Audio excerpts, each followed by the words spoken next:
Hey, and so I struggled with it and finally got it open. As you can see, pretty pretty poochy, like Enrico says, and you would definitely need some plexi to hold this down, especially if you're going to store it in that little box. What you're going to need to fold it up, which will keep the creases stiff. The map's divided into regions, areas. The brown or orange denotes parking lots, roads. The blues are buildings of different levels, and the green is forests and fields. As a matter of fact, up here's the football field. But don't get that confused with real football. This is actually a soccer field. So this is a look at the map, and it'll tell you in the scenarios where the units start and so forth. And on the back of the map, there is a little section about the game. I guess what prompted it, what they thought about when they were making the game. Then here's some historical notes about what actually happened when Jimmy Carter was president and was weak like Joe Biden. And then here's the charts and tables repeated again that are included in this charts and tables pamphlet that comes with the game.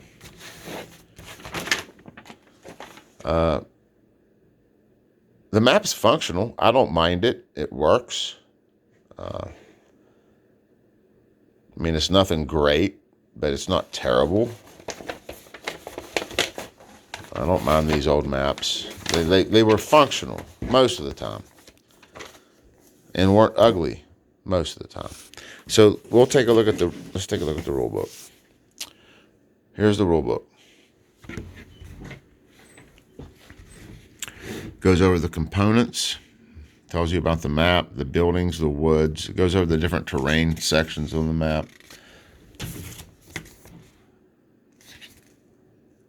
That's woods. That's a field. The tennis court's a field. You can see the difference, but they're both considered green terrain.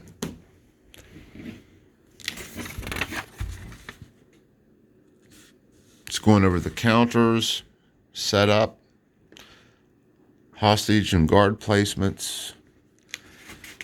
Special advantages. This is where the Americans can get extra stuff. They have to choose from among a few different things to take with them. Turn phasing, which I believe it means sequence of play. It starts with the American turn, where he can first make any breaches into an outer wall. Second, he can attempt negotiations, if any. Third, he can make all ranged attacks. Fourth, he can land helicopters, move units except those that made ranged attacks. And finally, he'll resolve all close attacks. And then there's an Iranian turn, where they bring in reinforcements first, if any. They make ranged attacks, move their units. They attempt to alert sleeping units. Then they resolve close combat attacks. There's a little section here about changing facing, record keeping. It's a very interesting sequence of play. That's what makes this game fun. This sequence of play right here.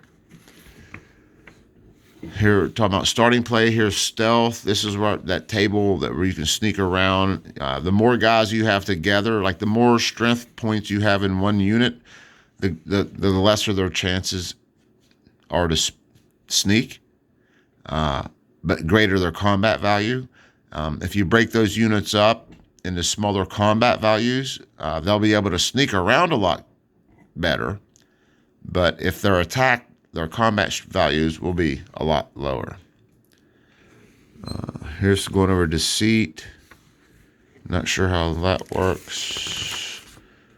Iranian alert. This is when they alert. If you can sneak around, the Iranians won't be alerted to your presence until you make ranged combat or something like that. You can sneak around You might sneak around the map for a little while before their Iranians even know you're there. Then it gives some rules about how they react. Here it's going over ranged combat, close attacks,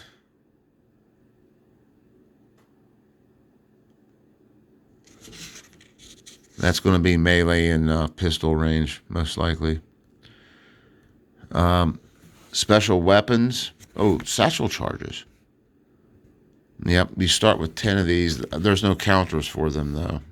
You'll have to keep track of them on paper. Mortars and the 50 cal. Quiet attacks. You can try to stealth attack units without alerting other ones around. Here it's going over American casualties, the hostages, negotiations. Here's the helicopter. It's going over the helicopters units, their entry, landing, hovering, attacks against them, evacuation, and then finally ending the game. The game ends when all U.S. units have been killed, captured, or left the map.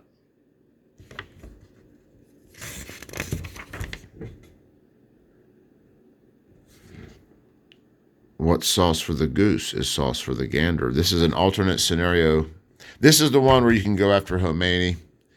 This is a different scenario. It has a different setup.